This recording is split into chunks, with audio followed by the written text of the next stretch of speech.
Hey there, it's Jim. I'm doing another video for the VC. This time I think I'm just gonna kind of run through a stack of records that I bought at the KUSF Record Swap today in San Francisco. Probably won't be doing too many things like this in the future. I think I'm gonna kind of be a little bit more focused on what I buy and just kind of go after exactly records that I'm looking for. So I get distracted at big record fairs and there's a bunch of different stuff and it's fun, but I don't think I can afford to keep doing that. So I'll kind of take you quickly through this. It's a big stack, it's about 30 records, so I'm just going to kind of show them quickly and move on. And leave it at that.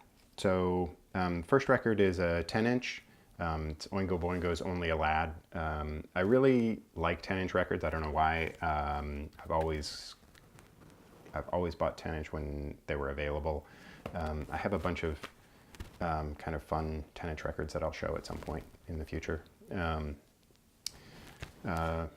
B-52's Wild Planet. This one is an amazing record. I believe it's their second record. The Give Me Back My Man is just a phenomenal song. I think Sandy Wilson is one of the most underrated singers out there. She's amazing. Found a copy of Camper Van Beethoven. What is this? I need my glasses to remember the name. Our Beloved Revolutionary Sweetheart. So this one, ended up getting this one for free. So it was a great deal, but it's got a little bit of edge warp to it, and I think that's probably why he ended up giving it to me. Camper Van Beethoven records have seemed to be pretty tough to track down, so I'll take it and maybe not be able to listen to the first track on each side, but other than that, it should be okay. Björk's Gling-Gló. This is a record that she did between Sugar Cubes and kind of, this might have been after her first solo record. I can't remember. It was right around the time of her first solo record. Might have been before. But it was kind of a jazz standards kind of record, sung in Icelandic, and really fun. Just almost like a sort of swing sound to it. Really a good record. The Call, Reconciled. I always liked the sound of The Call. They were a good, they had a great sound to them. They appealed to me in the early, mid-'80s. Had kind of that big sort of anthemic sound like U2 had. They had a couple records that I liked. This record has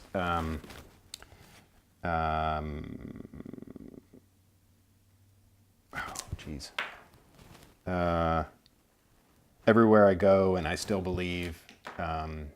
Those are two really good songs. It's a good band. A little sort of Americana sounding. Speaking of, David and David, Boomtown, sort of a roots rock sound. If you don't know David and David, two guys who apparently didn't really get along and who did this mostly as a studio project, but really a good sound, very roots rock oriented, but worth picking up if you come across it. All of these records I've pretty much got that was a $2 record and couldn't pass that up. This one, this is a band called Dic Ta Phone, and the song, or the album is Poems from a Rooftop. This record is interesting because it's there's this guy that that shows up. I went to the last record swap, I don't know, 6 months ago or so, and there's this guy that's got this booth, and he sells all sort of ambient and sort of modern classical and electronica, and it's all the packaging, all his records are just gorgeous, just beautiful record sleeve design, and so I always get sucked in, and I know none of the bands, none of the artists, and that really intrigues me because it kind of brings me back to when I was spending a lot of my teenage years buying records simply by what they looked like, and that was one of the reasons why I got into 4AD records, because 23 envelope, the design team was just so great. So I always, they always caught my eye. And so I've now bought 2 records from this guy, neither of which have I listened to yet. And I'm really hoping they're great. But I just really love the designs, and so I may end up buying another one the next time I run into him, even if I haven't listened to them yet, because they're just so good. And so but I'll listen to that very soon. Thomas Dolby, Golden Age of Wireless. Fun record, definitely worth the $2 it cost. I always liked Thomas Dolby's sound. Dream Academy, this is their first record. I believe it's just self-titled, The Dream Academy. Really nice sort of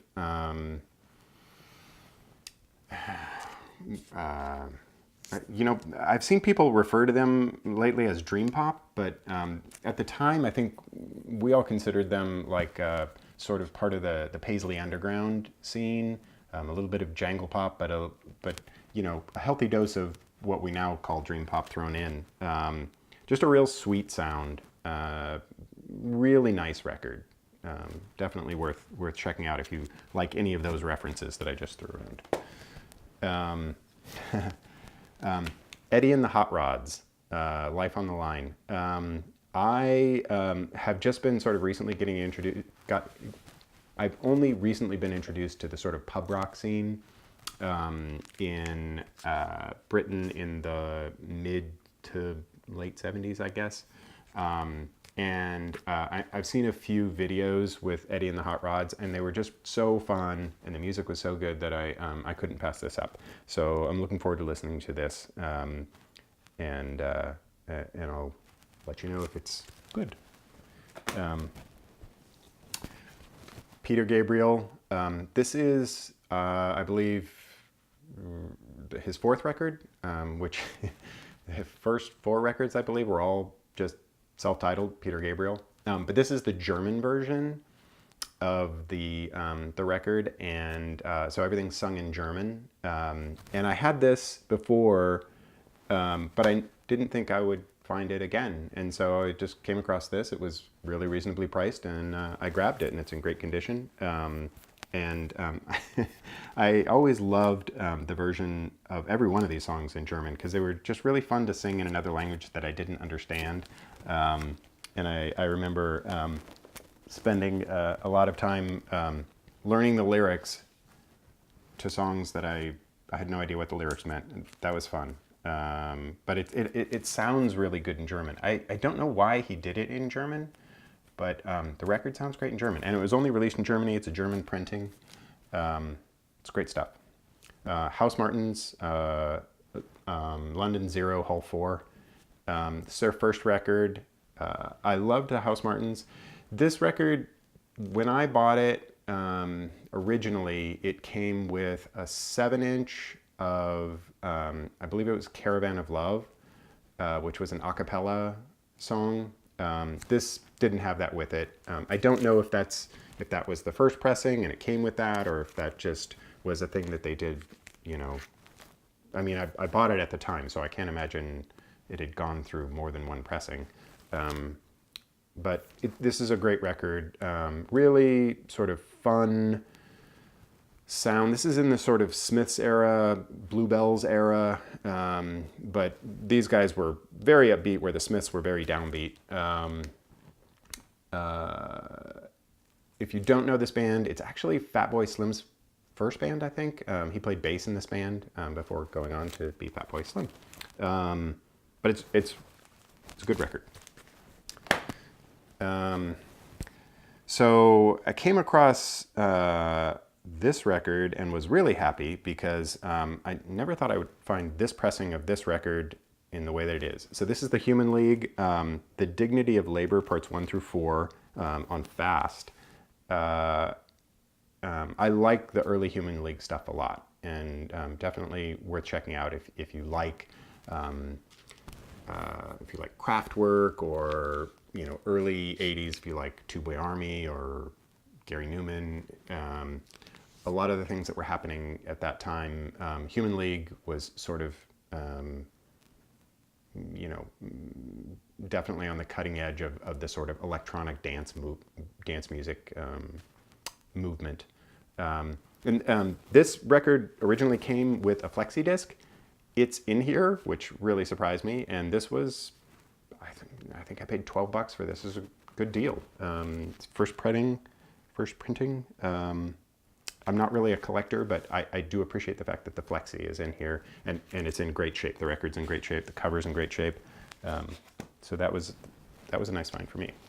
Hüsker, Flip Your Wig. Another great record. This also happens to be, I took a look, it also happens to be a first printing on SST. Madonna's first record. It's a great dance record. Always had just great memories associated with this record. It's a really clean copy, so I grabbed it. It's fun. You can't really go wrong with that. Sinéad O'Connor, her first record, The Lion and the Cobra. This was a record that meant a lot to me. I had just moved from California to Pennsylvania. I was living in the snow. I'd never lived in the snow before. All my friends were gone. And so I have all these great memories of like sitting in my room listening to this record, and this is just such an angry record. I think she had like broken up with a boyfriend, or I think it might have even been the father of her child. But there's just so much in here where she's just angry, and it's a great song or great record to just kind of lose yourself in when you're sitting in the cold, can't go outside, and got no friends. Perfect record for that. Sort of the opposite of that would be this one, Poi Dog Pondering. This is just such a sort of light, happy, kind of folk sounding. Poi Dog Pondering were a Hawaiian band. They may still be, I think they may still be making music. This was the only record that I ever had of theirs, though I know they made quite a few more. It's just got a lot of great, fun, sweet songs. I don't know how to describe their music. It's sort of folky, not really jangle pop. Just there was a phase in music that there were a few bands that all kind of folded together in my mind that were not terribly similar, but there was bands like Downy Mildew and the Silos.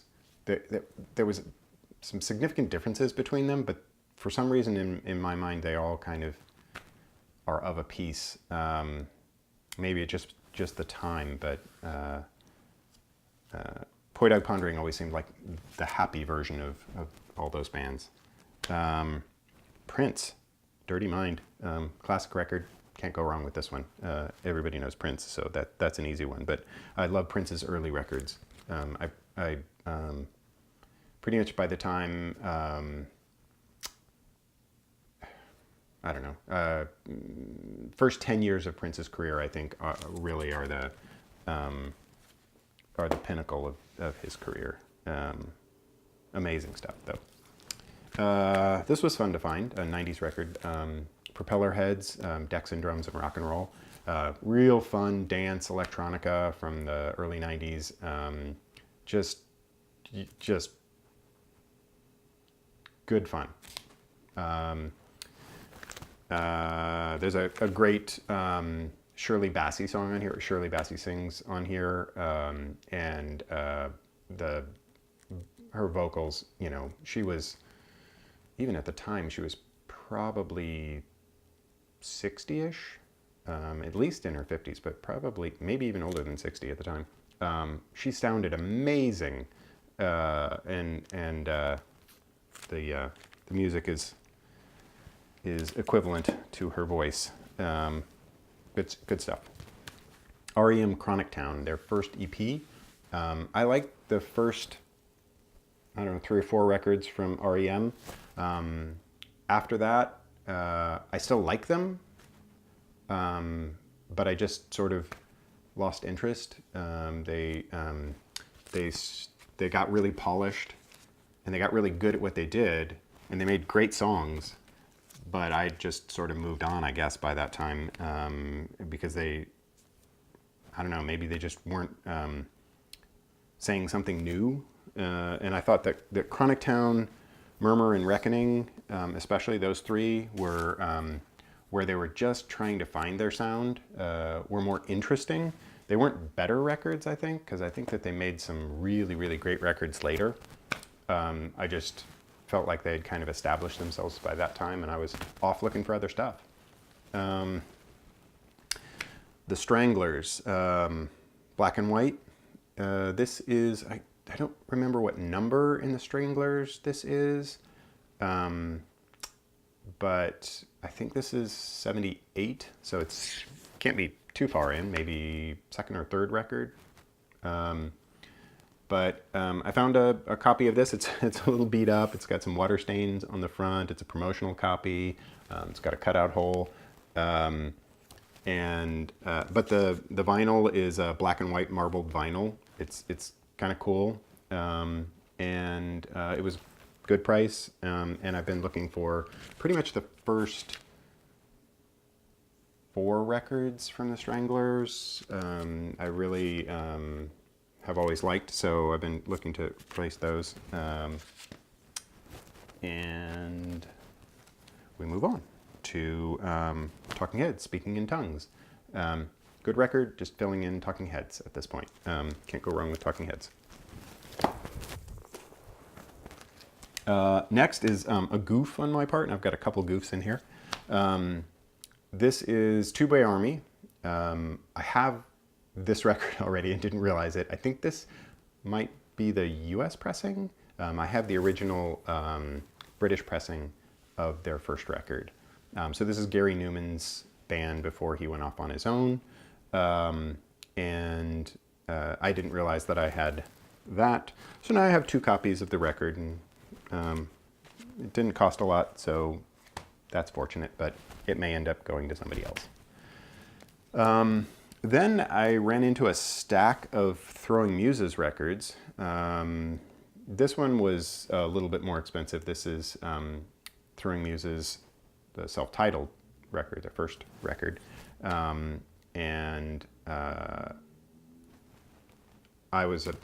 am a big, I guess was, I don't know. They're not really a band anymore, so I still am a fan of Throwing Muses. They always had a sort of energetic, slightly grating sound, which I really liked. There's something about Kristen Hirsch's voice that kind of grates on your nerves at the same time as it really kind of digs into your head. I always liked that about her. Tanya Donnelly is also in this band, so she went on to form Belly, and when Tanya sings on these records, it's always so it's like it's almost a different band. It's so sweet, and I don't know about poppy, but it definitely sounds like a different band. And she's got a beautiful voice, and you know, everybody who's heard Belly knows that. But I always preferred Tanya's voice because it was different. And ended up with, so that was the first record. This is much later. This is Red Heaven. By this time, Throwing Muses had really gotten down to just Kristen and the drummer.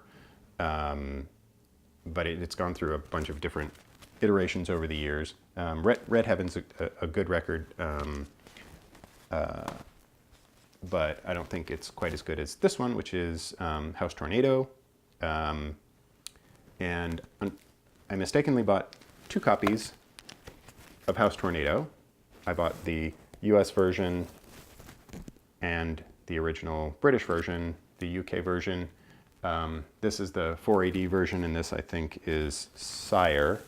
And I was just moving too quickly and didn't realize I was buying the same record twice. So this one will probably go to someone else, and I'll keep the 4AD version because cover is so much better. I don't know why Sire didn't use this artwork. Maybe they couldn't, but it's much better than this, which is just sort of generic. Good record. And then Hunk Papa, which is another, so this one, House Tornado and Hunk Papa both have the original band as well as the Throwing Muses first record. All these have the original lineup. And then by Red Heaven, different lineup. I've still got several others that I need to fill in, but it's a good band. XTC, Drums and Wires. Can't go wrong with XTC. Good record. I was just listening to, I have a copy of Skylarking that I found, the 2010 reissue. I'll show that another time. I was just listening to that this morning. It's great record. And then this, I think I got this for $2, so it was worth grabbing. It's the Mayor of Simpleton 12-inch EP, XTC again. And then the biggest surprise to me today was I was walking by and I saw a copy of Neil Young's soundtrack for Dead Man. And I'd been trying to find this for a while. The prices were ridiculous, so I didn't touch it. But then I saw it and it was really reasonably priced, and I said, sure, I'll take that. And he's like, yeah, they just repressed it last week. So that made me very happy because I don't really care about having an original. I just want something that's clean and sounds great. And I spent the last hour listening to this. If you don't know this record, it's Neil Young basically noodling on a guitar for an hour. And that may sound uninteresting, but Neil Young noodling on a guitar for an hour is something that I think everybody should be able to experience. Thank you very much for all the amazing comments, all the subscribers. Thank you so much. I can't tell you how much it means to me that people hear what I've been through and react very positively and empathetically. Thank you. Yeah, if you haven't subscribed, go ahead and I'll try and post some other things that are more interesting than this. Yeah, bye-bye.